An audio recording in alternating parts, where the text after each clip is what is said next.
Hello my dear students, a very good morning to all of you. So today in this video we are going to start our next chapter, which is motion and measurement of time. Alright. So in this chapter we will discuss about motion, measurement of length, units and types of motion. Alright. So the here is the first question is, what is motion?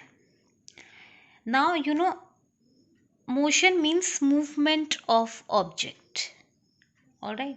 So motion is nothing but movement, means when a object move from one place to another. So this is called motion. And we can say that when a object move one from one place to another place, we can say that this object is in motion. All right. So but when it come to science, how do we define motion? So we can say that it is change of position with time. Change of position with a time. Okay. So now I am going to give you some example of motion. Like when you playing, obviously you are in motion because your position is changing. Your position is changing with time, right? Your hands are moving, your legs are moving, so obviously you are in motion. And when you running, so when you run you move from one place to another, so here is also position changes with time, so you are in motion. So these are the some common examples of motion which we have see around us. So now the next one topic is measurements of length and units. So why measurement of length is important and why unit is important for measurement. So now if I ask you how tall you are, how do you measure your height? You need parameter to measure it, right? Like often you have heard people say that he is 6 feet tall. So what is that 6 feet? So 6 feet give you a precise measurement how tall he is. So everywhere you want to measure something. So let's say when you travel from one place to another, okay, one place to another in a car. So a car is basically moving from one place to another place. So basically the car is covering a length of the road, right? So if I ask you how much length the road did the car covered, so what would you tell me? So again in this case you want to measure the length of the road, right? And which was covered by the car. So how we measure the length? So that's purpose we need a parameter. So here units help us to measure anything. So now the question is, how do we measure this distance? So that's purpose we need a parameter, right? So let's say, um, how do we know the distance between home and school is more, or the distance between your home and market is more? So obviously we need some parameter which will help us to determine the length or distance. So there we introduce the concept of units. So units help us to measure anything. So units, what is units? So let's try to understand what are units. Okay. So these are internationally accepted references standard to measure a physical quantity. So what do you mean by physical quantity? Physical quantity means anything like distance, weight, mass. These are all different physical quantity. So here we are talking about the quantity, length or distance. Okay. So In order to measure the distance, we need some reference, and that reference has to be internationally accepted. So, reference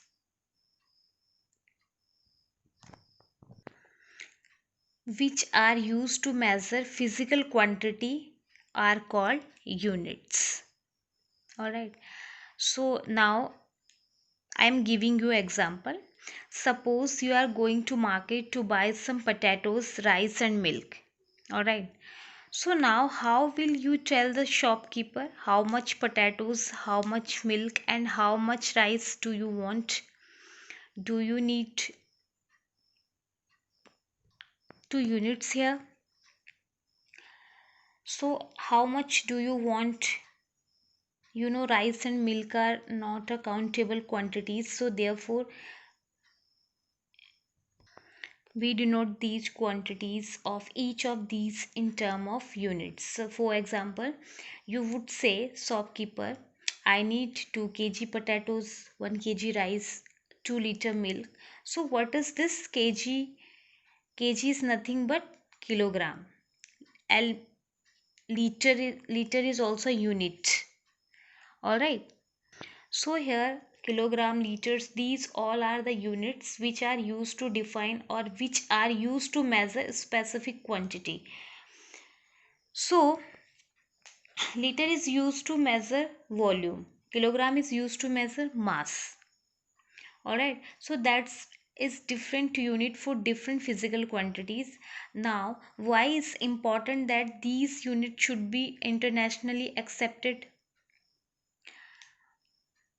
So that's because, let's say, in India, you are buying milk, you will say, I need 1 liter milk or 2 liter milk. But if you go to America, Europe, there you will also buy milk. So uh,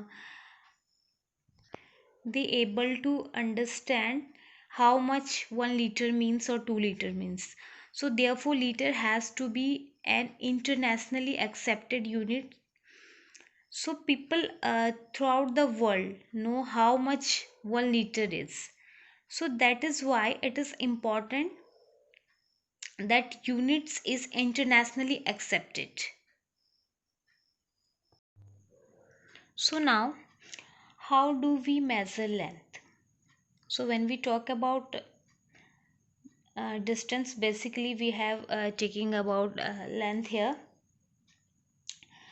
So what is the unit of length? So length is measured in meter. It's a SI unit of length. I mean, meter is a SI unit of length. SI means System International. That means this unit, I mean this unit meter, understood everywhere throughout the world. So now there are many units in the length. For example, a lot of people measure length uh, with the help of their fingers. Many people measure the length of their forearm. So that's how different people use different references to measure length, but standardized accepted unit is meter. And other units also exist like kilometer, decameter, centimeter, millimeter, but meter is the standard unit. So besides meter, these are also other unit of full length: millimeter, centimeter, decimeter, meter, decameter, hectometer and kilometer. Millimeter is the smallest unit of length and kilometer is the biggest unit of length. So now here the next question is, why do we need so many units, right? So here now let me give you one example to understand the concept. So let's talk about two different cities. Let's say Chennai and Bangalore. So these are two different cities, and how much is the distance between in these two cities? So the distance between Chennai and Bangalore is not very less. They are quite far from each other, right? So let's say the distance between these two cities is 350 kilometer. Now here the distance is very huge and we need a bigger unit to express it, right?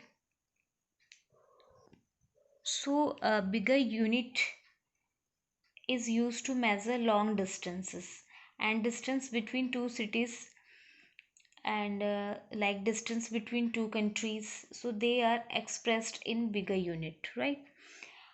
um, so here millimeter is the smallest unit of length, and when it comes to measurement of length, sometime we measure large distance, and so when we measure large distance we prefer to bigger unit, and when we measure a smallest uh, distance or smallest length we use millimeter.